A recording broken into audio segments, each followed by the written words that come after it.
যুব Asia cup জয়ী দলের সদস্য ইকবাল হোসেন ইমনের পরিবারে অসচ্ছলতার খবর ছড়িয়ে পড়ে সামাজিক যোগাযোগের বিভিন্ন মাধ্যমে। সংকটের মাঝেও ক্রিকেট খেলা চালিয়ে যাওয়া এ যুবার পাশে দাঁড়ালেন রাজনৈতিক নেতারা।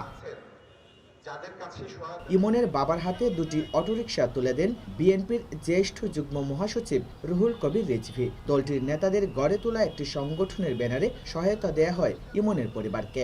যারা অসচ্ছল, যারা এই আহত হওয়া, জীবনে পঙ্গুত্ব বরণ করা, মানে ব্যয়ভার এটাকে বহন করার যাদের সক্ষমতা নেই, তাদের পাশেই দাঁড়ানো হচ্ছে। সহায়তা প্রদান অনুষ্ঠানে ইমনের সংগ্রামের কথা তুলে ধরেন স্বজনরা। ব্যাট কিনতে টাকা পয়সা ছিল না, জুতা কিনতে টাকা পয়সা ছিল না, মানে একজোড়া জুতা 4 মাস 5 মাস 6 মাস ছিঁড়া জুতা দিয়েও প্র্যাকটিস করছে।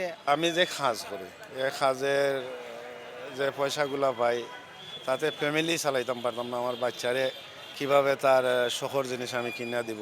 আমি আরও সবার কাছে দোয়া চাই যাতে আমার বাচ্চা জাতীয় টিমে খেলতে পারে আগামীতে, এই প্রত্যাশা আমার। 4 ভাই ও 2 বোনের মধ্যে সবার বড় ইমন। দুর্দান্ত পেসে এশিয়া কাপ মাতানো উদীয়মান এই ক্রিকেটারের বাড়ি মৌলভীবাজারের সরকার বাজার এলাকায়। জয়ন্ত কুমার দাস, সময় সংবাদ, সিলেট।